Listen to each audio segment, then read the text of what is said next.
Olá pessoal, nessa aula a gente vai abordar agora uma forma diferente de representação dos estados para a nossa definição de espaço de busca e a gente vai fazer isso considerando problemas de satisfação de restrições. São problemas comumente estudados, tanto na área da pesquisa operacional, mais voltada para a matemática computacional, e de que forma a gente pode considerar a nossa busca, o nosso agente de busca, e como a gente pode representar esse agente de busca para definir bem a resolução de problemas desse tipo, que são constantemente aplicados na indústria e em aspectos teóricos no nosso cotidiano computacional. Tá? Então a nossa aula vai definir basicamente alguns problemas de satisfação de restrição, de que forma a gente pode abordar esses problemas, e alguns exemplos, além de definir algumas heurísticas para problemas clássicos que a gente encontra dentro da inteligência artificial. Tá? Bom, então o que é que seria esse nosso problema de satisfação de restrições?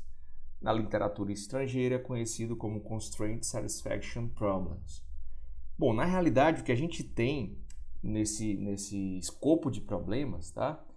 É que nós consideramos algumas propriedades estruturais, para a gente ter uma solução a partir de métodos de busca. Então, o que a gente tem aqui é uma demanda mais refinada do que a gente viu até então nas buscas clássicas e também em problemas que aplicamos heurísticas e meta-heurísticas, tá? O que a gente precisa agora aqui é de um conjunto maior de informações e, por consequência, a gente precisa de um conjunto maior, uma definição de um vetor de variáveis, de um conjunto de variáveis que podem assumir valores dentro do domínio do meu problema. Então, eu tenho que definir qual é a quantidade de valores, quais são os valores possíveis para cada variável, esse seria o meu domínio. E o meu, digamos assim, o meu estado, ele não é mais formado apenas por um rótulo, como até então a gente tinha visto. Então eu tenho, além dessa ideia do domínio do meu conjunto de variáveis, eu tenho ainda uma relativização das restrições que vão definir especificações das propriedades da solução que eu quero, Então, eles vão delimitar dentro do domínio quais os valores possíveis para as variáveis que eu vou definir nesse contexto de aplicação. Bom, agora, para a gente formular o nosso espaço de busca, para a gente formular efetivamente problemas dessa natureza, nós vamos definir o conceito de estados agora por valores possíveis de variáveis. Tá? Então, os nossos estados agora não tem mais só aquela característica de um rótulo único que vai representar um país, por exemplo, que vai representar uma cidade. Agora, os nossos estados, eles têm variáveis que me permitam definir valores para cada elemento dentro desse estado. Tá? Então, o nosso estado ele tem uma característica fatorada. Tá? Então, a gente tem condições de um estado único anteriormente que não tem informações além de um rótulo, e agora a gente tem uma fatoração para os nossos estados. Se a gente fizer uma analogia aqui para entender bem o que são esses estados, é como se eu tivesse definindo uma classe e uma variável simples. Tá? Uma variável simples, por exemplo, cadeira, ela não tem a informação que eu posso atrelar como um objeto, numa linguagem de programação orientada a objetos. Então, eu posso, por exemplo, agora definir um estado que seria uma cadeira, entretanto, eu tenho a cor dessa cadeira, eu tenho o tamanho dessa cadeira, eu tenho informações diretas para representar esse estado. E ainda eu posso ter um conjunto de cadeiras que vai representar um estado só. Tá? Então, o nosso estado inicial agora, ele não tem nenhuma variável instanciada ainda. Então, a gente permanece com um estado que tem as condições possíveis para a resolução do nosso problema. Mas, ao atrelar uma variável com valor diferente, eu estou diante de um novo estado. Tá? Então, os nossos operadores agora, eles entram no estado e atribuem valores, ou seja, eles fazem uma nova instanciação às variáveis, né? E aí ele faz a mexida, né? A alteração em uma variável por vez. Cada alteração que eu vou fazendo é uma nova instanciação e, portanto, eu gero um novo estado. O nosso teste de término, né, que é a validação, simplesmente para verificar se as variáveis que a gente tem naquele estado, elas estão instanciadas obedecendo às restrições do meu problema. Logicamente que todas essas variáveis elas têm que estar dentro do domínio a qual elas pertencem e tem que ter um conjunto, todas as restrições desse meu problema, elas têm que serem satisfeitas, assim como o próprio nome do problema, né? Que é o problema de satisfação de restrições. E a nossa solução vai ser o conjunto dos valores dessas variáveis instanciadas. Tá? Então, se a gente pensar nessa condição, a gente se enquadra muito perfeitamente lá na modelagem matemática, quando a gente tem uma função objetivo, ainda tem um conjunto de variáveis de decisão e um escopo dessas variáveis além das restrições, né? Então, isso é muito parecido, só que a gente vai tratar como uma forma de busca, pensando em inteligência para encontrar essas soluções.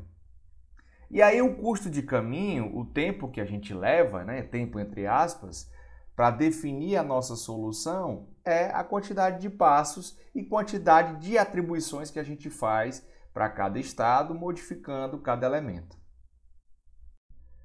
Bom, então, agora que a gente sabe que o nosso estado ele tem uma caracterização diferente e a gente depende de um domínio, de um conjunto de variáveis e as restrições do nosso problema para definir uma solução. Então, o que é efetivamente esse domínio, né, de uma variável i? Né? Então, o conjunto de valores que a variável i pode assumir vai ser o nosso domínio. Né? Então, digamos assim, é uma restrição atrelada, não, uma restrição por padrão dos valores em que a variável i pode assumir. Então, a gente pode trabalhar dentro de um domínio discreto, né? Por exemplo, se eu estou diante de um problema de fabricação de peças de carro, eu não vou fabricar 1.7 peças, eu não vou fabricar 3.8 peças, eu sempre vou fabricar números inteiros. Então, o domínio para essas variáveis tem que ser discreto, tem que ser um número inteiro. Entretanto, eu posso perceber que em algum problema eu tenho que computar o peso dessas peças. Então, o peso dessas peças ele já não está dentro de um domínio discreto, ele está dentro de um domínio contínuo, porque ele pode assumir valores em ponto flutuante. Tá? Com relação à aridade, as nossas restrições elas podem ser unárias, né? Então, eu posso ter uma restrição sobre uma única variável, então eu tenho um conjunto de restrições unárias. Elas podem ser binárias, né? Eu posso ter duas variáveis que vão definir, né, decidir a solução do meu problema, e eu posso ter N variáveis que vão sofrer sobre o aspecto das restrições. Tá? E quanto à natureza, as nossas restrições elas têm dois tipos bem definidos. Elas são as absolutas, aquelas que não podem ser violadas de jeito algum, tá? E as preferenciais, quando eu tenho lá um critério de atribuição, de preferência, né, relacionada ao conjunto de todas possíveis. Então, elas devem ser satisfeitas quando possível. Tá? Então, eu posso ter esses dois conceitos dentro da caracterização, da modelagem do meu problema de satisfação. E é interessante que a gente saiba como tratar esses tipos. Tá? Bom, toda solução do meu problema, ela tem uma atribuição completa, né? Então, eu tenho que ter praticamente uma profundidade n. Se eu pensar numa árvore de busca, eu vou até essa profundidade n, porque eu tenho que mapear todas as atribuições possíveis no meu espaço de estado para as variáveis, para definir realmente as nossas soluções. Diante dessa situação, né, quando a gente trabalha algoritmo de busca, a gente vai pensar um pouco mais nos algoritmos em profundidades, né? Em profundidade, a estratégia em profundidade para trabalhar, digamos assim, uma busca cega dentro dessa constituição de modelagem desses problemas, né? Então, o caminho que a gente vai atrelar a uma solução não vai ser tão relevante, né? Não interessa qual o caminho que a gente vai traçar para encontrá-la. O importante é encontrar a nossa solução a partir da modelagem e do mapeamento do nosso espaço de estados. Então, se a gente considerar aqui um pequeno exemplo para entender melhor como funciona, nós podemos pegar o problema das 8 rainhas, tá? E nesse problema das 8 rainhas, a gente já trabalhou em algum momento lá com busca cega. Agora, a gente pode pensar que as nossas variáveis são a localização das rainhas, considerando coluna e linha, né? Então, se eu pensasse aqui num vetor, né, eu poderia pensar que aqui a linha vai representar em qual coluna cada linha e qual coluna a minha rainha está. Então, eu poderia dizer que essa aqui está na linha 1, né? Poderia dizer que essa está na linha 3, né? Na coluna 2. Na coluna 3, ela está na 5. Na coluna 4, né? Então, se a gente considerar 1, 2, 3, 4, 5, 6, 7, 8, a gente pode modelar dessa forma, pensando em 1, 3, 5, né? Aqui 7, aqui 2, aqui na posição 1, 2, 3, 4, posição 6 e finalmente posição 8, né? Se a gente for pensar que isso pode ser um estado, né? Isso aqui pode representar um estado para o nosso problema, tá? Então, o que seriam os valores? Seria basicamente o meu domínio do problema, né? Cada elemento desse, ele só pode ter de 1 a 8, né? Eu não posso sair do meu tabuleiro considerando que ele tem 8 por 8. Uma restrição binária, né, seria relativa. Seria suficiente para representar as restrições. 2 rainhas não podem estar na mesma coluna, né, linha ou diagonal. Essa seria uma restrição binária. Então, se eu considerar 2 rainhas, né, eu só preciso testar uma rainha com outra e dizer que elas não se atacam, né? E uma solução que eu quero para esse problema é dizer quais são os valores aqui de cada posição, de forma que essa restrição aqui ela é verdade, ela é satisfeita. Então agora o conjunto de problemas que a gente vai abordar, ele tem essas características, né? A forma que eu vou modelar é um pouco diferente, sabendo que isso aqui é um estado e contendo um conjunto de variáveis. Bom, então diante da modelagem do problema, a gente identifica um conjunto de variáveis e sabendo que o nosso operador ele vai alterar uma variável de cada estado, demarcando assim um novo estado, a gente pode trabalhar agora com a ideia da busca cega, pensando no aspecto de retrocesso, né, de um backtracking, para esse Constraint Satisfaction Problem. Então a gente pode pensar o seguinte, olha, eu tenho o meu estado inicial, né, que são variáveis sem atribuição. Então, as minhas variáveis, elas não estão, nesse momento, atendendo a todas as restrições, né? Eu aplico um operador, ou seja, abro um espaço na minha árvore de busca, né, ou no meu grafo de busca, e instancio uma variável. À medida que eu faço isso, eu estou gerando um novo estado. Aplico um teste de parada, né, para verificar se todas as variáveis instanciadas não têm restrições, elas atendem às restrições do meu problema. Se isso acontecer, é porque eu encontrei minha solução, né? O grande problema é que à medida que você vai instanciando as variáveis, você verifica se as restrições não são violadas, né? Então, se tiver alguma violação, aí você deve fazer um retrocesso, né? Uma volta lá na sua árvore para modificar essa aplicação e logo em seguida continuar o seu caminho até que não haja mais a violação nas restrições, tá? Então essa seria uma busca cega, né? Pensando no aspecto de retrocesso, porque à medida que você viola uma variável, não compensa mais continuar a busca na sua árvore, porque se ela já está violada e eu altero outra variável, não vai compensar, porque no final das contas as minhas restrições em algum momento vai ter uma falha em uma variável. Tá? Então, pensando nisso, a gente pensa numa busca por profundidade limitada, né? Onde eu tenho essa limitação a partir do número de variáveis. Perceba que ela vai ser completa, né? E o nosso fator de expansão vai ser o somatório, né, desse número de variáveis para o domínio de I, ou seja, para a quantidade de possíveis valores para alterar dentro de cada variável, né? E aí o nosso teste de parada, ele vai ser decomposto em um conjunto de restrições sobre as variáveis. Então, vamos considerar um exemplo da coloração de mapas, né? Então, suponha que eu tenho esse mapa representativo, onde eu tenho, digamos assim, as cidades A, B, C, E, F e D.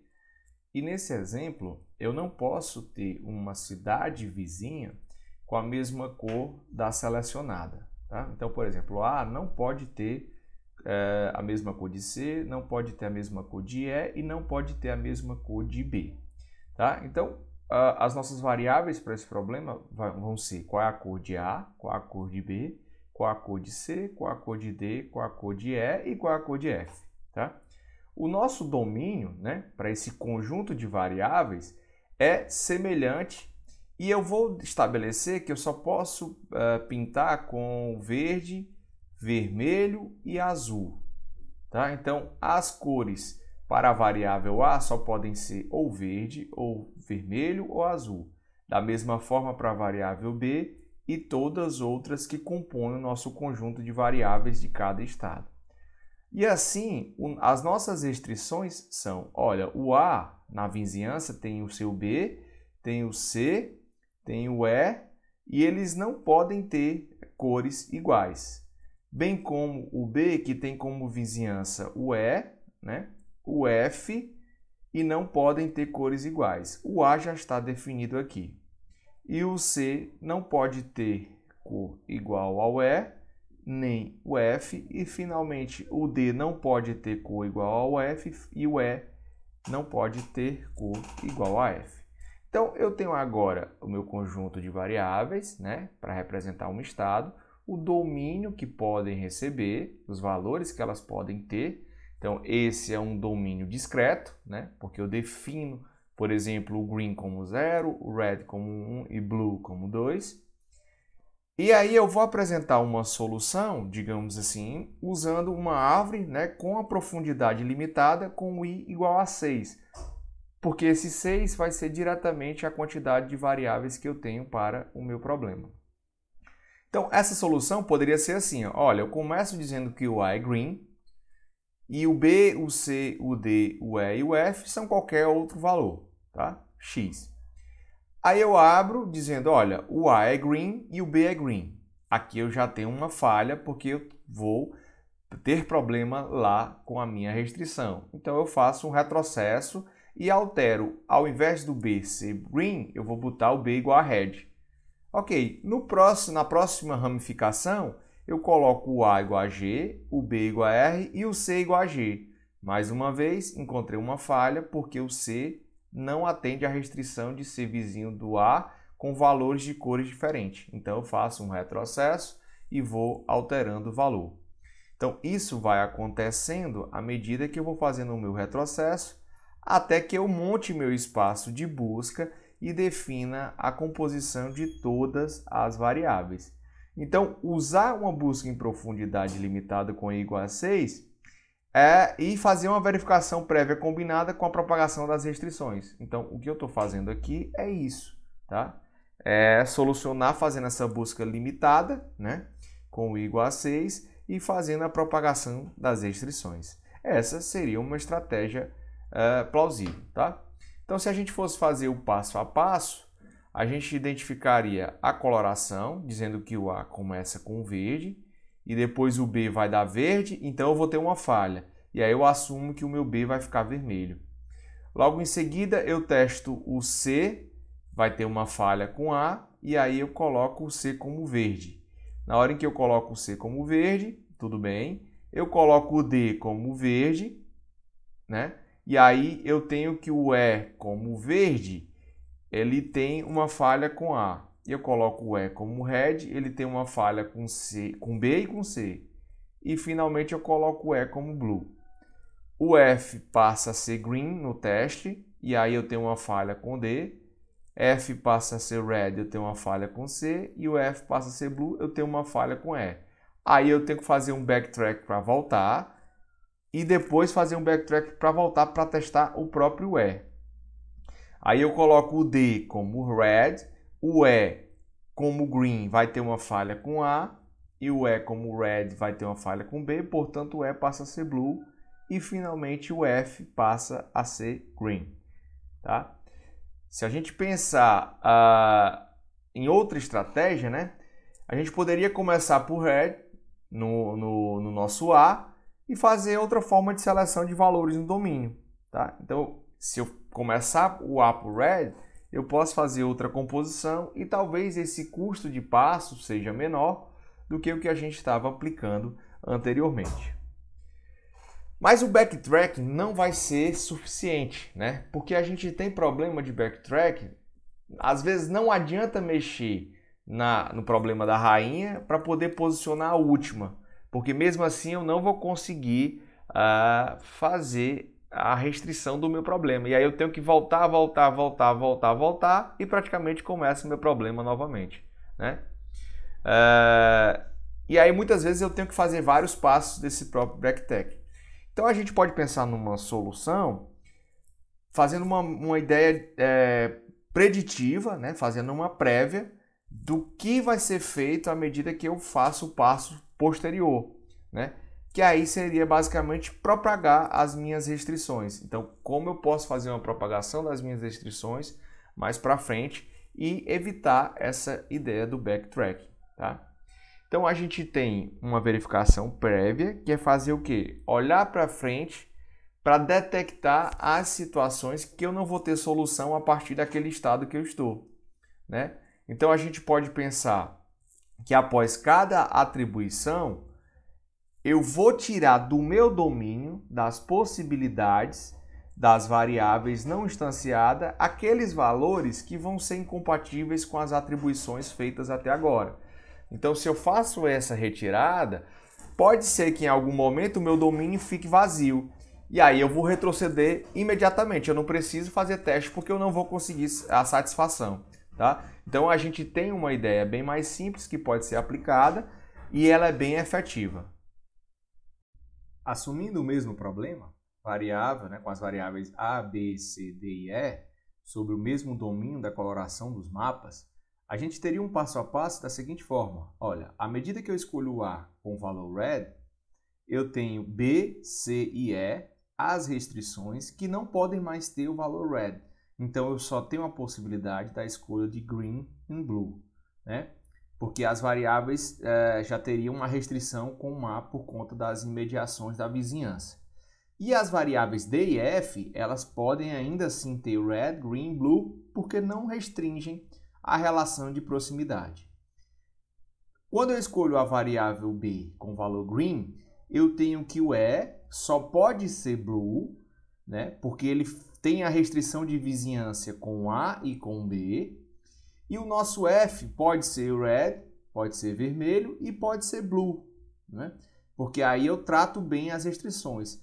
Entretanto, a variável C pode ser green and blue, porque eu já tenho o vermelho ou verde para a variável B.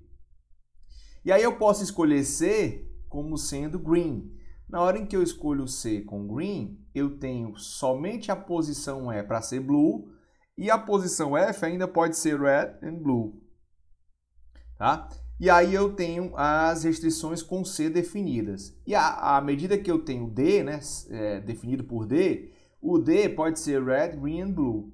Agora, se eu escolho o D igual a red, o E igual a blue, eu tenho alguma restrição de F? Não. A minha restrição de F, aliás, eu não tenho cor para salvar a restrição em F, né? Então eu não posso aplicar. Aí o que eu tenho que fazer? Eu faço um backtrack de F e faço o backtrack até D. E tomo outra posição na hora em que eu escolho o D para ser o green. Anteriormente eu tinha escolhido o D como red, o E como blue, e eu não tenho mais domínio para aplicar para F. Então eu volto e agora escolho o green para D, o E com blue, o azul, e finalmente só me resta escolher o F com red. Tá? Então essa estratégia me permite que eu vá eliminando elementos do domínio à medida que eu vou atribuindo novas variáveis em busca do estado de solução, né, que seria o estado que passaria no teste objetivo. Outro ponto que requer uma discussão é que eu posso fazer a propagação das restrições, né, que é o Constraint Propagation, que é uma consequência da verificação que eu estou fazendo previamente. Né? Então, quando eu elimino de uma variável, né, um valor do domínio, ele vai ser propagado diretamente já para outros valores que deles são dependentes. Então, eu posso até torná-los inconsistentes e em algum momento já eliminar também. É como a gente está passando as restrições e leva tudo que pode acontecer à medida que eu propago essa escolha. Né? Então, cada vez que eu vou escolhendo, eu vou diminuindo a minha busca, né? Minha possibilidade de alteração. Tá? Então, assim como o exemplo anterior dos mapas, vamos entender como funciona essa estratégia. Tá? Então, vamos supor que eu escolho para o mapa A, né? Para a parte da região do mapa A, o green. Na hora em que eu escolho green, eu estou já com um conjunto de definições possíveis. Ou seja, o B, o C e o E, eles só podem ser vermelhos, né, red and blue. E o nosso D e F, eles podem ter todas as cores, green, red and blue, né, de acordo com o mapa. Agora, ao escolher o A igual a green e escolher o B igual a red, eu tenho C, só pode ser red e blue, e o D pode ser todas as cores. Né? Entretanto, o nosso E só pode ser blue, o F só pode ser green and blue, e o C só pode ser red, porque eu já escolhi o meu B como vermelho. Então, na hora que eu escolho o meu B como vermelho, eu já vou propagando. E aí eu tenho que, nessa definição, o C sendo red, eu tenho o F sendo green e o D sendo ou red ou blue. Agora, se eu escolho o C como sendo red, que é a única opção que me restou na propagação, eu só tenho que o meu D pode ser ou red ou blue, né? Então, por conta da vizinhança. E, aliás, ele pode ser qualquer um por conta da vizinhança, entretanto, ele não pode ser, já que ele é vizinho de F, né? Ele não pode ser tanto ele como F da mesma cor. Então, D passa a ser o red ou blue, o E passa a ser blue e o F só pode ser G. Tá? Agora, quando eu escolho o D igual a red, aí eu só tenho a possibilidade do E para blue e o F para green. Então, eu defino já essas possibilidades sem precisar do retrocesso. Então, o que eu estou fazendo aqui agora nessa estratégia é propagando o conjunto de escolhas já para fazer a minha busca. E eu não preciso fazer essa volta quando eu utilizo essa estratégia. Né? Então, essa é a ideia por trás da propagação. Então, assim como um agente que tem como representação do seu estado um caractere só rotular, né? Uma ideia de uma caixa preta, de que não tem nada além daquele rótulo, para um problema de satisfação de restrições, a gente tem também um conjunto de heurísticas, formas de elaborar heurísticas, né? Ou seja, métodos que vão tentar reduzir o fator de expansão da ideia da busca pelo estado de espaço, né? Ou seja, tentar diminuir a complexidade dessa busca, objetivando encontrar ainda assim a solução do nosso problema, tá? Então, como é que a gente pode encontrar, né, e verificar essa heurística dentro agora dessa nova representação para um estado? A gente pode ordenar a escolha da variável a instanciar, então eu posso, em algum momento, verificar, olha, eu quero ordenar qual variável eu vou instanciar, qual variável eu vou fazer aquela modificação de acordo com uma ideia que eu tenho sobre o meu problema específico, tá? Ou ainda, eu posso ordenar a escolha do valor que eu quero associar para essa variável. Então, supondo que eu tenho um padrão estabelecido para fazer um operador dentro de estados, e esse operador, esse padrão, ele me representa mudar um valor x para a variável y, né? Então, dessas duas formas, a gente pode considerar um caminho mais curto, entre aspas, né? Ou seja, uma redução da quantidade de busca que a gente tem que fazer dentro do nosso espaço de estados. Tá? Então, a gente tem 3 heurísticas mais bem definidas, né? Para realizar essa construção dentro do Constraint Satisfaction Problem, né? Que seria basicamente variável mais restritiva, ou seja, você vai trabalhar em cima de uma variável no maior número de restrições e ela vai ser escolhida. Você vai preferir sempre essa variável que atende um maior número de restrições, tá? Aí eu teria o conceito de variável mais restritiva. Logo em seguida, a gente vai ter o variável mais restringida, que aí já seria o quê? A variável que pode assumir menos valores é preferida. Então, vamos supor que eu tenho agora uma variável em que o domínio é pequeno, o domínio é binário, ou escolher uma ou escolher outra. Eu posso utilizar uma heurística para tratar esse domínio, esse conjunto de alterações dentro das variáveis, fundamentada nesse conceito, já que o meu espaço de busca para variação dessa variável específica, né, ela é menor por conta do seu domínio pequeno. E aí a gente tem também a ideia do valor menos restritivo, né, que é justamente o valor que deixa mais liberdade, que deixa mais flexibilidade para que eu possa fazer outras escolhas no futuro, para que o operador possa aplicar em diversas variáveis para modificar o estado e gerar um novo estado. Tá? Então, essas são as 3 ideias mais básicas para utilizar heurísticas. Eu vou deixar na nossa playlist do canal, logo em seguida desse vídeo, duas videoaulas, uma que aplica uma heurística mais direta para o problema das N rainhas, tá? E outra aula contendo esse problema de uma forma até um pouco mais detalhada, então eu peço que vocês assistam. E por fim, a gente tem, para definir todo esse contexto, a gente consegue entender a importância prática, né, da ideia desses problemas. No momento em que eu tenho tarefas, né, problemas de tarefas que requerem uma criação ou um projeto de design, onde eu tenho partes que devem sofrer uniões, né, que devem ser feitas a partir de uma união com um conjunto de restrições.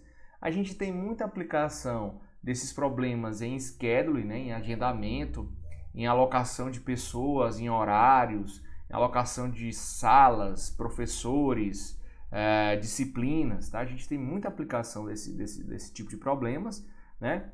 E a gente tem algumas soluções que vão ser mais fáceis, mas dependendo da complexidade do nosso problema, é lógico que o nosso espaço de busca vai precisar efetivamente de um conceito heurístico para que a gente consiga encontrar uma solução em tempo hábil.